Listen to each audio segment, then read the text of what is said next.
Muy buenos días a todos, a todas. Gracias, senadora Vega, Clarita, por la invitación. Este es un ámbito para nosotros muy importante.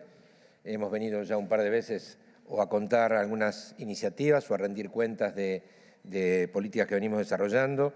Hemos tenido la oportunidad, cuando se discutía el presupuesto, de poder explayarnos y fue muy útil para nosotros. Así que agradecerle, Clarita, agradecerle a todas las senadoras y diputadas. Si no me equivoco, sigue siendo una integración puramente femenina, ¿no? Bueno, entonces no me equivoco. No sé, eso no me voy a meter en ese tema. Sí decirles que agradecidos con la invitación. Quería también destacar que fue la licenciada Bespecián la que nos alentó a proponerles incluir también el censo de dispositivos de cuidado de niños, niñas y adolescentes sin cuidados parentales, que es para nosotros un hito en la construcción de información de calidad para el desarrollo de política pública. Entonces vamos a tratar de emplear este tiempo un poco para trabajar sobre el Plan Federal de Capacitación y otro tanto está el subsecretario Longo y su equipo para trabajar lo del censo. En realidad a nosotros nos hubiera convenido llevar esta reunión de acá a una semana o 2 semanas, porque yo vendría con el decreto en la mano. Pero bueno, contextos, ¿no? Entonces entendemos que ya se lanzó la campaña electoral y va a ser muy difícil conseguir esta reunión. Entonces lo que vamos a contar ahora de lo que estamos diseñando para el plan de capacitación, para la reglamentación, para la sensibilización, tiene la limitación de que hay decisiones que ya están bastante trabajadas pero que no se han formalizado, pero seguramente el contenido no va a modificar demasiado. De hecho, el decreto reglamentario ya salió de la Secretaría. Nosotros teníamos hasta el 9 de septiembre para el decreto, era el plazo, y teníamos hasta agosto para el Plan General de Capacitación. Ahora voy a explicar por qué tratamos de apurarnos un poco.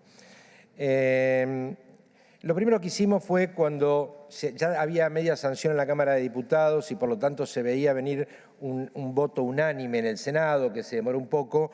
Entendimos que había que empezar una ronda de consultas y en esa ronda de consultas incluimos a la defensora de niños, niñas y adolescentes, tuvimos un intercambio con ella y su equipo. Nos pareció pertinente escuchar a los 2 sindicatos del Estado Nacional, teniendo en cuenta que la ley, en principio, tenemos un mandato claro, imperativo de capacitación obligatoria para el Estado Nacional, lo demás está sujeto a adhesiones, convenios, etcétera. Tuvimos unos intercambios con 3 universidades con las que tenemos mucha interacción, diplomaturas, especializaciones, la Universidad Nacional de La Plata, la UBA y la UNER, la Universidad Nacional de Entre Ríos. Tuvimos un trabajo importante de intercambio con UNICEF, con el INAP, que tiene un rol, va a tener en el decreto del Instituto Nacional de la Administración Pública, con algunos legisladores, y ahí Paola nos ayudó mucho, aunque nosotros habíamos participado de algunos debates, a entender un poquito cómo se habían gestado este cuerpo normativo. Pudimos conversar, no es una asistencia técnica, pero pudimos conversar con Ramón y con su familia para que nos transmitieran sus expectativas. Y un hito para nosotros fundamental en esta ronda de consulta fue la reunión 46 del Consejo Federal de Niñez, Adolescencia y Familia que tuvimos en marzo, el 17 de marzo, en Río Gallegos.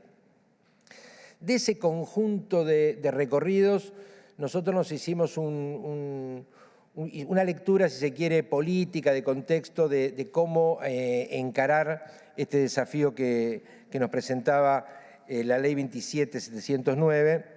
Y en primer lugar, llegamos a la conclusión unánime en el Consejo Federal que esta era una enorme oportunidad para el campo de la infancia para poder avanzar en temas donde había deudas pendientes y que este instrumento legal nos iba a permitir tener más herramientas, más espalda, más energía, más apoyo para avanzar. Es decir, no nos encontramos a nadie de todos los que consultamos, ni los compañeros de todo el país, que no viera aquí una oportunidad.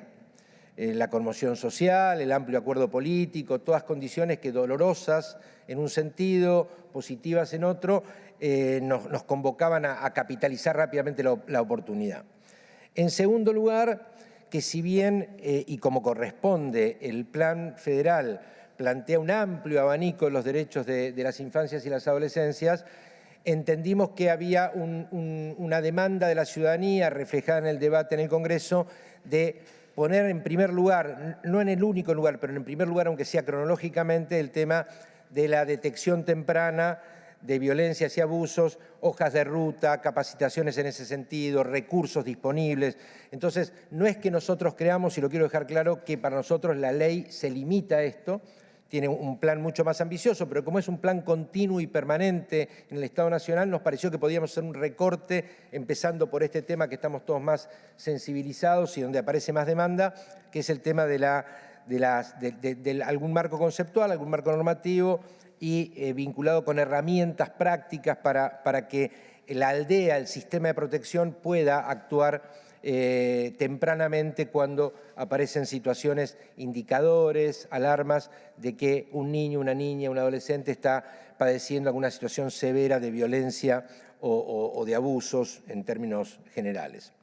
Y en la tercera definición fue que nosotros, está claro, somos funcionarios técnicos pero con designación política y no se nos escapa que esto podía, por los plazos que les acabo de decir, podíamos llevar las realizaciones a la situación postelectoral. Es decir, podíamos tomarnos hasta el 9 de septiembre para el decreto reglamentario, presentar el Plan Federal de Capacitación el 1 de noviembre y que los productos concretos fueran para el año 2024. Y la verdad que nos pareció que la demanda de la sociedad, reflejada por la unanimidad en el Congreso, la búsqueda de acuerdos trabajosos, no nos podíamos permitir suspender la tarea o dejarla para el año próximo y decidimos iniciar con algunas acciones que ahora les vamos a comentar.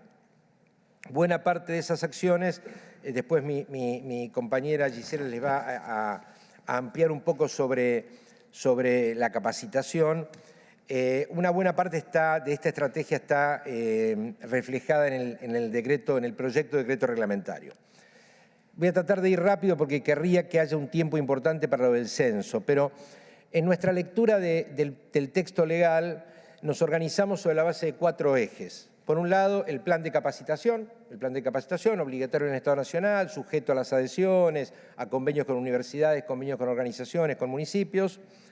En segundo lugar, a las campañas de sensibilización. Ahí nosotros, sin ser dogmáticos ni esquemáticos, imaginamos las capacitaciones más bien orientadas a la reacción temprana del sistema de protección, del conjunto de actores sociales, institucionales que pueden detectar tempranamente, trabajar en la prevención para reducir este tipo de situaciones, y las campañas de sensibilización, insisto, sin una fractura tan clara, más destinadas a la población adulta en general, en particular las familias y las comunidades más cercanas de las familias. En esos términos estuvimos armando el esquema de trabajo. Capacitación, campaña de sensibilización. El tercer tema que nosotros lo levantamos como un eje, que en la ley está planteado por ahí suavemente como la búsqueda de promoción de mecanismos que protejan la identidad y la integridad de los que comunican, denuncian o notician. Nos parece que ahí hay un trabajo importante para hacer y ahí en el decreto hemos incorporado algunas situaciones. Y el cuarto eje que tomamos para organizar nuestro trabajo es el de cumplir con la demanda de un sistema de información de la evolución del plan de capacitación y de sensibilización que esté accesible a la comunidad para que pueda haber un monitoreo no solamente institucional, sino de la comunidad del cumplimiento de este tipo de demandas que nos da el Congreso. Ingresando ya en el tema del decreto, del proyecto de decreto, en materia de resguardo de la identidad y protección de la integridad, en general se trata de instrumentos que tienen que ver con normas de carácter adjetivo, es decir, no de carácter sustantivo, sino que en general tienen que ver con normas procesales, tanto procesales judiciales como procesales de los organismos administrativos. Es difícil imaginar leyes nacionales, salvo que sean de adhesión, que establezcan esa protección. Entonces, en el decreto reglamentario hemos incorporado dos directrices. Por un lado, un trabajo articulado entre la CENAF y el Consejo Federal de Niñez, Adolescencia y Familia para relevar qué tipo de mecanismos ya están implementados en algunas jurisdicciones para proteger la reserva de identidad y para proteger la integridad del denunciante, del que comunica. Todos entendemos que estamos hablando de aquella persona que por una manda legal, por su lugar en el sistema de protección o bien por una actitud solidaria de compromiso, tiene la decisión de hacer una comunicación, alguna denuncia y tiene algún temor. Entonces, en una dirección vamos a trabajar con el Consejo Federal en un plan de relevar dificultades y fortalezas, algunas experiencias para ver si podemos instar a las jurisdicciones a replicar las mejores prácticas para asegurar la mayor protección de las personas que tienen que denunciar, a noticiar o comunicar.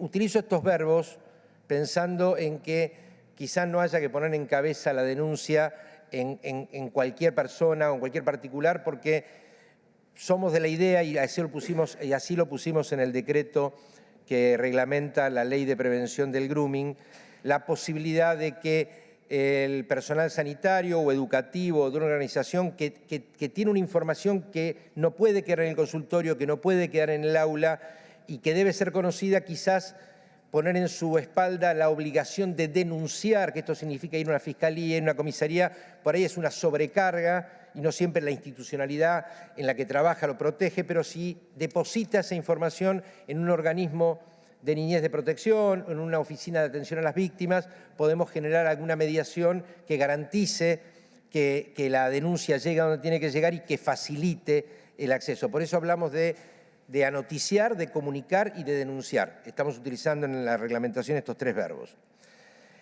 Y la segunda línea en este sentido es el trabajo de la propia CENAF con los organismos de la administración pública para relevar dónde se están previendo mecanismos de reserva de identidad y de protección de la integridad.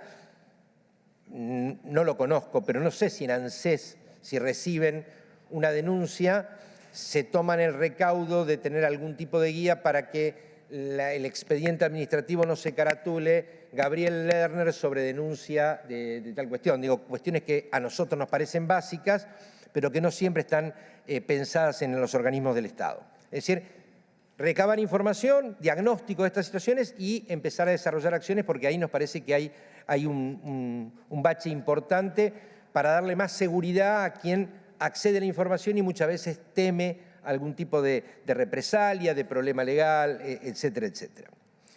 En relación al plan de capacitación, y paso a otro eje, el proyecto de decreto prevé, el plan ya es obligatorio para la administración pública, prevé la extensión del plan a los otros dos poderes, al Poder Judicial y al Poder Legislativo. Eso supone convenios. El decreto reglamentario no va a obligar al Congreso ni va a obligar al Poder Judicial. Eso va a requerir un diálogo entre poderes para poder poner en funcionamiento la capacitación. La ley sí obliga al Poder Legislativo, al Poder Judicial y al Poder Ejecutivo. El decreto reglamentario que va a suscribir el presidente no va, y que establece una serie de modalidades, no va a obligar al Poder Judicial y al Poder Legislativo, y eso requiere de convenios. Y lo mismo sucede con las provincias, porque la mera adhesión a la ley tampoco significa llevar incorporado el contenido del decreto. Ahí también tiene que haber un ida y vuelta. De hecho, por ejemplo, la provincia de Buenos Aires está desarrollando una capacitación que se parece bastante a la nuestra, y ahí hay que ver si no podemos homologar para ir incorporando al sistema de monitoreo las capacitaciones que están haciendo en otras provincias y que de alguna manera cumplen con los mismos estándares de las que estamos desarrollando nosotros. En la lógica también de facilitar esta expansión del plan, el decreto prevé que la CENAF, Autoridad de Aplicación, comparta con algunos otros organismos la tarea, con el Ministerio de Justicia y Derechos Humanos, la relación con el Poder Judicial para la construcción de los acuerdos, con el Ministerio de Educación para construir los acuerdos con las universidades y la articulación con el INAP para hacer una capacitación especial para las máximas autoridades del Ejecutivo, que ya hay algunas prácticas en ese sentido y lo hemos conversado con el INAP y por eso está el INAP, es el Instituto Nacional de la Administración Pública. Por otra parte, hay algunas previsiones en el proyecto de decreto respecto de un rol de la Oficina Nacional de Empleo Público para que se incorpore en las evaluaciones técnicas generales del personal regularmente el cumplimiento o incumplimiento de la norma obligatoria y de los cursos que se van a ir dictando. Es decir, se lo faculta a la oficina o se le da un mandato a la Oficina Nacional de Empleo Público para que esas capacitaciones sean parte de las evaluaciones técnicas generales, que en mi modesto entender eso incluye también los concursos, que nos parece muy importante que esto sea incorporado. Y en relación también a la relación del trabajador que incumple, hay una cláusula que seguramente va a haber que construirla con las respectivas jurisdicciones, y es que el decreto sostiene que el incumplimiento del curso obligatorio por parte de un agente debidamente notificado se lo considera sanción grave. Pero la autoridad para aplicar la sanción no es la autoridad de aplicación, sino que es la autoridad de cada una de las jurisdicciones de donde dependen los trabajadores. Acá quiero entrar en lo que yo planteaba como lectura de contexto o política y de los tiempos. Nosotros en el decreto, y después va a darle contenido a esto mi colega Gisela, hemos decidido que el curso de capacitación tenga dos momentos. Un curso inicial sobre el que ya estamos trabajando, sobre el que ya acordamos los contenidos en el Consejo Federal de Niñez, sobre el que ya estamos trabajando con INAP, sobre los que hemos hecho un convenio con UNICEF y con la Universidad Nacional de Entre Ríos, que es un convenio diseñado por la Secretaría, que se va a implementar desde el campus de la Secretaría, sencillo, autoadministrado, que nos permita una extensión rápida de formación en elementos muy básicos para ayudar al conjunto de la administración pública a convertirse en un actor que contribuya en la detección temprana y eventualmente en las consultas o en las denuncias. ¿Qué quiero decir con esto? Si nosotros para este primer módulo adoptábamos la estrategia de la ley Micaela, que era mandar los contenidos a las respectivas jurisdicciones para que después vengan los diseños de cada jurisdicción, aprobarlos, homologarlos y empezar con las capacitaciones. Esta capacitación empezaba, en el mejor de los casos, a mediados del 24. De esta manera, es altamente probable que, al menos con destacamentos no muy grandes de algunos ministerios que vamos a priorizar, podamos empezar con la capacitación autoadministrada el 7 de agosto de este año y empezar con las primeras cohortes para ir empezando a mover esto focalizado en temas que se votaron en el Consejo Federal de Niñez, que están concentrados en la promoción del buen trato, la prevención y detección temprana de las violencias contra niños, niñas y adolescentes, la difusión de recursos para asesoramiento, abordaje y denuncia de situaciones de violencia. Lo estoy simplificando, Gisela lo va a ampliar, pero es tratar de dar una respuesta inmediata, sencilla, en un curso autoadministrado de alrededor de 15 horas, dinámico, que está pensado no en aquellos que tienen la vocación de saber mucho sobre el campo de la infancia, sino para aquel que atiende en ANSES o que atiende en PAMI o que atiende en la administración pública en cualquier lugar y detecta una situación porque le dimos herramientas y rápidamente, si tiene el compromiso suficiente y está bien asesorado, rápidamente podamos llegar a detecciones más tempranas y llegar antes de las que nos llevaron a estar aquí reunidos, debatiendo. Entonces, ese es el sentido. Esto ya está trabajado con el INAP, con la Universidad Nacional de Entre Ríos, con UNICEF, está avanzado, y si logramos la aprobación del decreto y algunas cuestiones operativas más, a la brevedad vamos a poder empezar con las primeras cohortes desde el propio campus de la Secretaría, que probablemente, si la demanda es mucho mayor, vamos a tener que ampliar y asociarnos a algún otro campus o ampliar el nuestro para poder darle más volumen, pero empezaríamos el camino en el mes de agosto. El plan integral lo vamos a terminar de discutir en el Consejo, estamos en tiempo, lo vamos a terminar de discutir en el Consejo Federal de Niñez en el próximo encuentro, donde ahí sí vamos a trabajar sobre contenidos mínimos de todos los demás derechos. Es decir, nosotros entendemos que un plan sostenido de capacitación integral, como plantea el proyecto, tiene que tener derecho a la educación, derecho a una educación alimentaria, derecho a la participación, derecho a la identidad. Bueno, entonces vamos a llevar un plan más abierto, más integral a discutir al Consejo Federal de Niñez. Seguramente, si no es en agosto, en septiembre lo vamos a tener. Y ese sí vamos a empezar a, como la ley prevé y como lo prevé también el decreto reglamentario, con algunas normas más finitas, a empezar a mandar esos contenidos a todos los organismos de la Administración Pública Nacional para que empiecen a diseñar sus propias capacitaciones y empecemos nosotros a trabajar sobre los proyectos que va generando cada ministerio o cada organismo para que puedan además adaptar de todo ese menú de contenidos los que son más necesarios o más adaptados a su propia necesidad. Ese plan federal integral va a tener una vigencia en los contenidos de 2 años, es decir, va a ser revisado bianualmente para poder actualizar los contenidos. Es decir, lo que estamos pensando es que trabajaremos esta mitad de este año y probablemente buena parte del año que viene con el curso inicial, mientras se están elaborando cursos sobre otros temas que no aborda el curso inicial y que por ahí se empiezan a trabajar a fines del 24 o a lo largo del año 25 y ya estaríamos cubriendo a toda la administración pública con el curso inicial que es de alrededor de 15 horas, ¿no? 20. De 20 horas. Bien, el decreto obliga a que cada repartición designe al órgano o autoridad que va a ser el punto focal, el encargado de relacionarse con la autoridad de aplicación para esta construcción de esta estrategia de conocimiento, de ida y vuelta para la construcción de los contenidos. Y el mecanismo es el similar a la ley Micaela.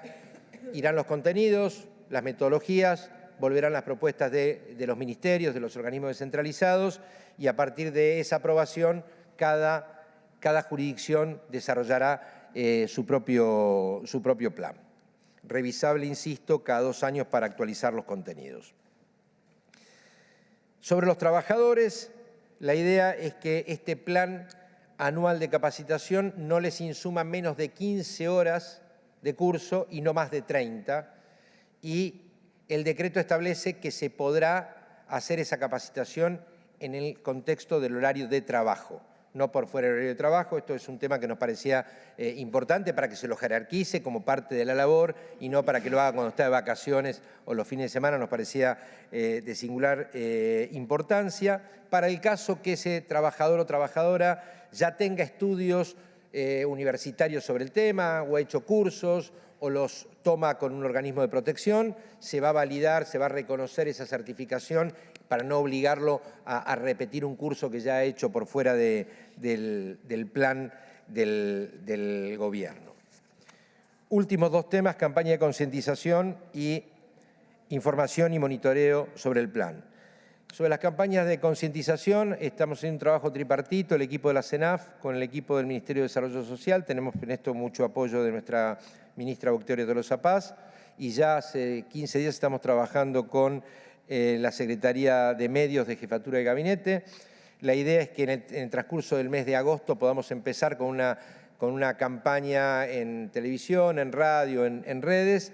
En este caso no va a estar tan concentrada en los recursos y los recorridos de las denuncias o anoticiamientos, sino que va a estar concentrada en sensibilizar a la población respecto de la promoción del buen trato, de desnaturalizar el chirlo, de desnaturalizar el grito, de desnaturalizar el golpe.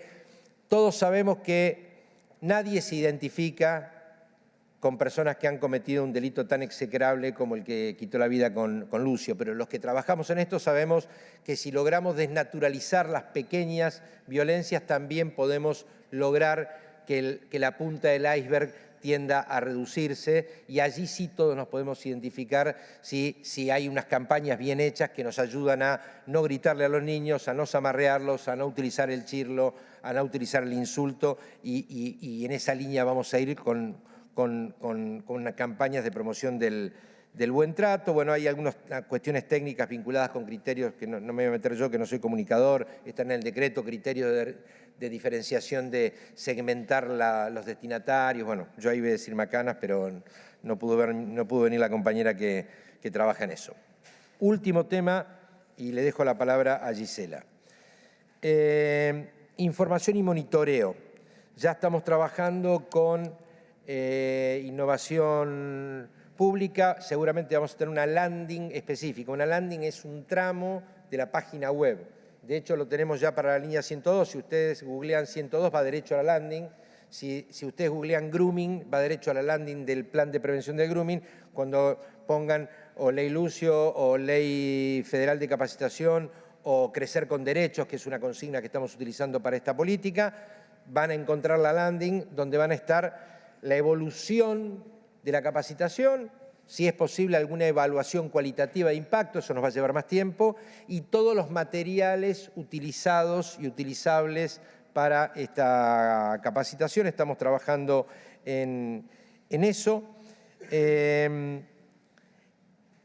Y el decreto obliga a todos los organismos del Estado obligados de cumplir con este Plan Federal de Capacitación de informar a la Autoridad de Aplicación trimestralmente los avances de sus capacitaciones, y nos obliga a la Secretaría a que todo convenio con provincia, municipio, organización social que se incluya en el plan tenga la cláusula de que trimestralmente tienen que proporcionar información para que podamos integrar la información que construye el INAP y nosotros con toda la información que de otra manera se pierde, que es las capacitaciones descentralizadas. Lo último que dice el decreto, y termino con esto, que la CENAF y el Consejo Federal de Niñez propiciarán medidas para estimular la adhesión al Plan Federal de Capacitación. Al día de hoy han adherido a la ley la provincia de Formosa, Santiago del Estero, La Pampa, Río Negro, Misiones, Catamarca, Neuquén, Tierra del Fuego, Salta. Hemos trabajado, ha caminado Ramón por todos lados y sé que son muchos los legisladores que están trabajando. Bueno, yo con esto le daría la palabra a Gisela para que amplíe un poco lo del Plan Federal de Capacitación.